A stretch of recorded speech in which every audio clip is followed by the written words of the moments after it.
में पढ़ा है स्वर संधि, तो हम स्वर संधि के बारे में पढ़ेंगे।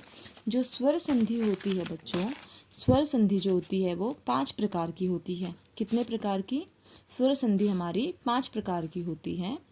नंबर 1 है दीर्घ संधि, नंबर 2 है गुण संधि, नंबर 3 है वृद्धि संधि, नंबर 4 यण संधि और नंबर 5 अयादि संधि।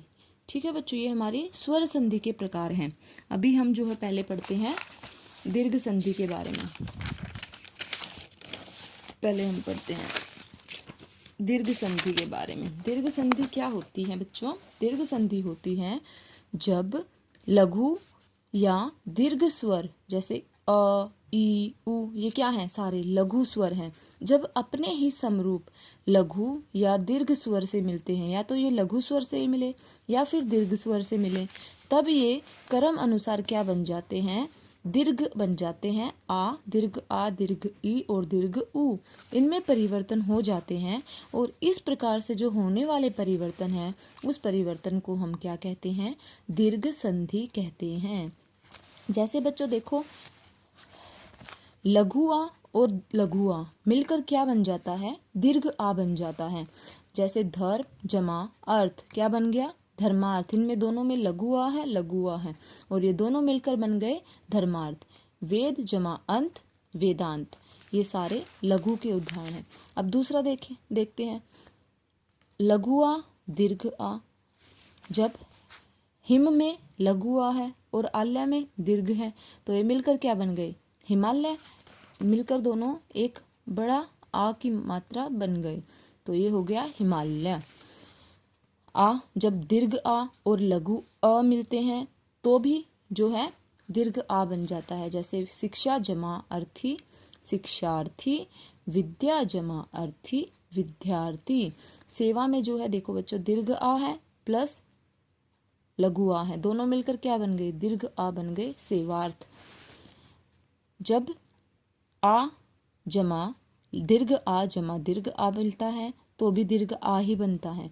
मतलब लघु आ से लघु आ मिले या लघु आ से दीर्घ आ मिले, मतलब लघु स्वर से दीर्घ स्वर मिले या फिर लघु से लघु स्वर मिले, तो हमेशा दीर्घ स्वर ही बनेगा।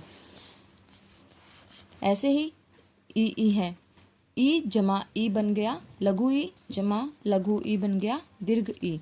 रवि जमा इंद्र मिलकर क्या बन गया? अभी देखो हमारी जो ये मात्रा है ये दीर्घ ई बन गई।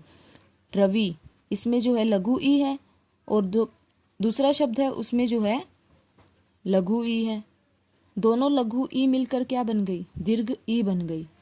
तो ये हो गया रवि जमा इंद्र रविंद्र।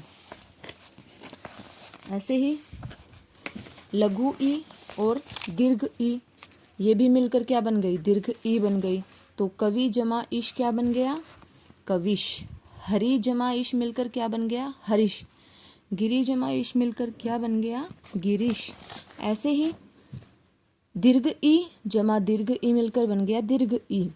तो नदी, इसमें जो है दीर्घ ई है और दूसरे शब्द के प्रथम वर्ण भी दीर्घ है, तो दोनों मिलकर क्या बन गया? दीर्घ बन गया नदीश। मही जमा ईश महिष। अब देखते हैं ऊ की मात्रा। लघु ऊ जमा लघु ऊ बन गया दीर्घ ऊ। गुरु जमा उपदेश गुरुपदेश। वधु जमा उत्सव वधुत्सव। भानु जमा उदय भानुदय।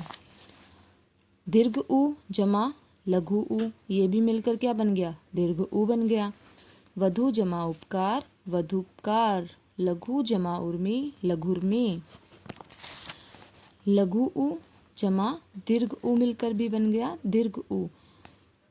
अंबु जमा उर्मी अंबुर्मी। सिंधु जमा उर्मी सिंधुर्मी। तो कहने का मतलब ये है बच्चों कि जब या तो लघु स्वर से लघु स्वर मिले या लघु स्वर से दीर्घ स्वर मिले या दीर्घ स्वर से लघु स्वर मिले, तो हमेशा दीर्घ स्वर ही बनता है। ठीक है बच्चों, जब ये लघु से लघु या लघु से दीर्घ स्वर मिलकर जो बनता है उसे हम दीर्घ स्वर संधि कहते हैं। तो आज के लिए बच्चों हम दीर्घ स्वर संधि तक ही पढ़ते हैं, बाकी का हम जो संधियां हैं वो अगली कक्षा में पढ़ेंगे। ठीक है बच्चों, धन्यवाद।